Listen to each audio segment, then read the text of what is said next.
Howdy y'all, it's Joe here once again, and today I want to talk a little bit about the Genji nerfs that did just barely happen, at least on the PTR.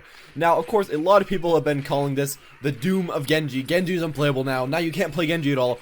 I don't really feel like it goes that far. So to enter my title, I don't feel like he's actually doomed. I don't feel like he's unplayable. He definitely is quite a bit worse, and I don't know how much people will be playing him, but he's definitely usable still.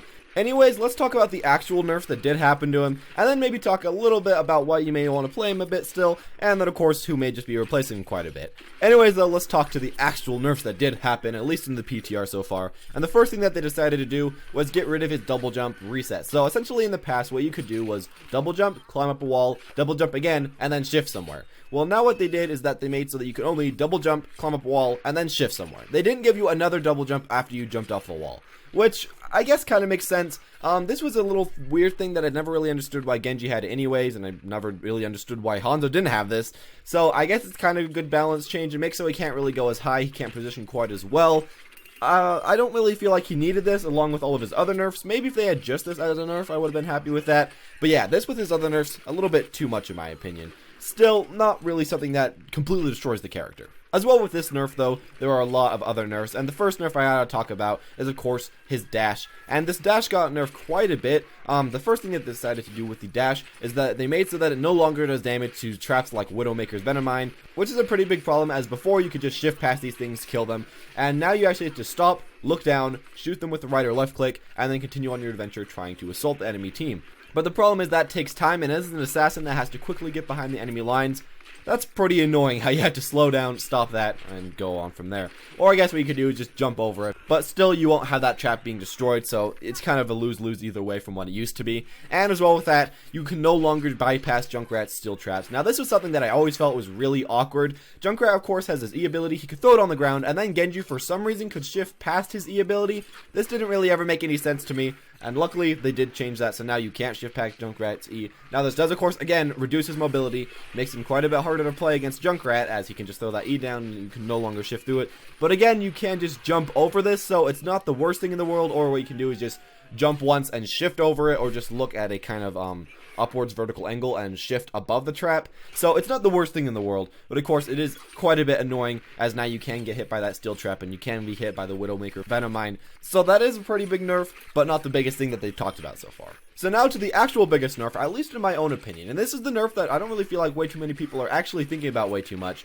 There's a simple fact that the Swift Strike, or a shift, no longer interrupts quick melee attacks. Now, what you may be thinking is, yo, that doesn't really matter at all, that just makes so that you can't, combo quite as fast. But the thing is, with Genji in the past, or at least the past few duns, he's been played mostly for his really good combo.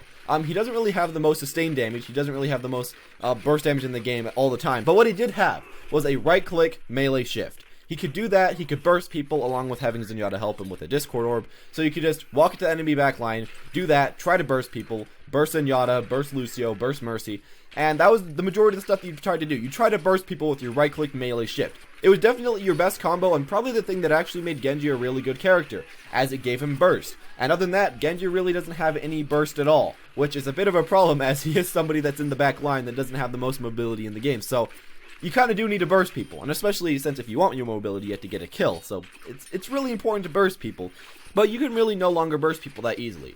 Now essentially how it works is that you'd right click melee, and then you have to wait about 0.5 or more seconds, and then you can shift. And what's the problem with this? Well, the problem is characters like Lucio and Mercy can now just kind of shift away to their teammates, or I guess E away to their teammates if you're Lucio. They can just jump around, run away, and it's really hard to burst these supports now. It was already kind of hard for Genji to actually burst the supports, especially Lucio, as he could just jump around. Very hard to hit all the shurikens, and very hard to hit that melee and shift. But now it's even harder, because you do have to wait that time, and it just gives them a longer time to escape. So it just kind of helps the supports, and it really hurts Genji. And as well with that, now since you have to right click melee, wait about 0.5 seconds, and then shift, people like Zenyatta can throw the Discord Orb at you, and they can get a few free hits on you, since you want to be about melee range in order to get this combo off anyway. So Zenyatta can just turn around, look at you for a few seconds, throw 1, 2, maybe even 3 orbs, and you get like half your health gone, or even kill you if he gets all these headshots. So yeah, in general, it gets rid of that combo, it makes it a lot harder for you to kill these squishies, and I don't feel any people actually talking about this at all. This combo being removed is probably one of the most problematic things for him. Now, I do know why they did decide to do this. Essentially what Jeff has been saying in the past is that he doesn't want these animation canceling maneuvers, and I can't see why you'd want to get rid of those in your game, but at the same time, when it's something that's so crucial to your character, the main burst that your assassin has, getting rid of that, I don't know, I feel like it's going a little bit too far. Even if you are trying to make the game a lot more congruent with the rest of the game, it's still a big problem trying to get rid of his burst, and I hope that maybe they'd add a little bit different burst in the future, or something different. I don't know, I feel like they just need something to replace this if they do want to get rid of this exact combo. And then after that, the nerf that a lot of people have been talking about is the nerf on his ultimate that reduced it from 8 seconds to 6 seconds. Now, if they would have nerfed just his ultimate, I would have actually been fine with that. I feel like that would have put him in the space where he's actually a very balanced character and fit really well into the game. You know, he'd have some bursts, but he wouldn't really have that super good ultimate, but it would still be pretty good. But they decided to nerf it from 8 seconds to 6 seconds with all these other nerfs also, which is a bit of a problem in my opinion. But what does this nerf actually do? Well, of course, it makes it harder for you to team wipe the enemy team, just gives you less damage, less time to hit the opponents. And what it also does is it means that characters like Zenyatta can now ultimate through your entire ultimate now, which of course makes it really hard to get kills as Genji. The benefit to this though is that at the same exact patch, Zenyatta was nerfed and Lucio was nerfed, and both their ultimates were pretty good against you, especially Zenyatta. Lucio's you kinda countered. But yeah, since those characters are nerfed, they're probably going to be played a little bit less, which means that your ultimate might have a little bit more usage, because Zenyatta could just honestly completely counter your ultimate and there wasn't much you could do. So I guess having him being played less does kind of buff this ultimate in that aspect, but the simple fact that you have a lot less time to use your ultimate, a lot less time to get that damage out, and just add this up with this other combo being removed, it really damages the character a lot, and makes him a lot harder to play now. Now, of course, there was a little bit of good in this patch for Genji, and the main good was that, as I said in a few other videos, the projectile size of his shurikens have been returned to what they were quite a while ago, which does mean that you're going to be hitting a lot more of these shurikens. And what does it mean when you hit more shurikens? Well, it means they're going to have a lot more accuracy, which means you're going to be doing more damage to the opponents, which means you're going to be charging up your ultimate a bit faster, and then you're going to be having your ultimate up a little bit more often, which maybe could kind of make up for the fact that he has 2 less seconds on his ultimate now. Maybe. But as well with that, of course, just having the bigger projectiles is nice. His shurikens have always been kind of hard to hit, especially at long range, so having them bigger is a nice buff. But with all these other nerfs, and of course his burst and his ultimate getting nerfed so badly, I don't know, it'll kind of put him in a weird space. Before he had to, you know, run up really close, get that combo, one-shot people, go to the next person, one-shot, or at least try to 1 or 2 shot them, especially if they got some headshots. And then after that, you fully charge your ultimate, wait for the Zenyatta to blow their ultimate, and then after the Zenyatta's ultimate is done, you go for your own ultimate, you just run in there, take the Dragon Blade, you swipe the enemy team over and over again, just kill them all, and there you go. But now I feel like it'll have to be at least a little bit different as your main combo is gone. So maybe you're just going to have to be trying to charge up your damage at a medium range now.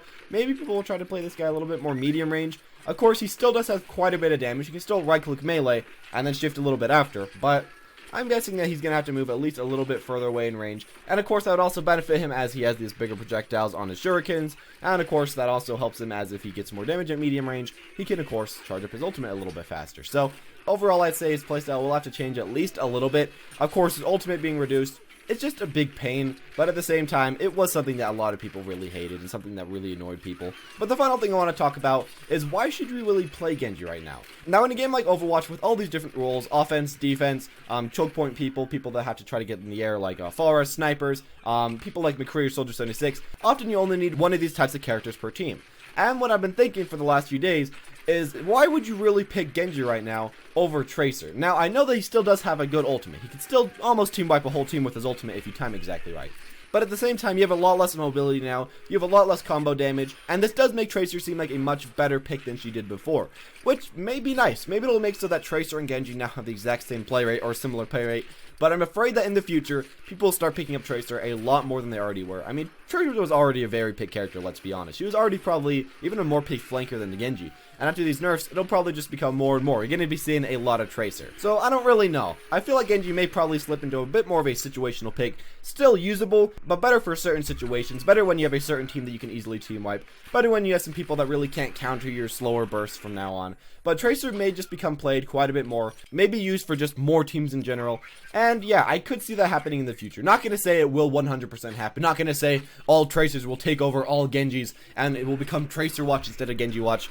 No, I feel like both will definitely have their spots, but I could see Tracer being played quite a bit more, as Tracer wasn't nerfed at all in this patch, and Genji was of course just nerfed a ton, and they do play a very similar role as flankers that try to harass the enemy team from the back lines and try to kill the supports. So there's just my ideas with that.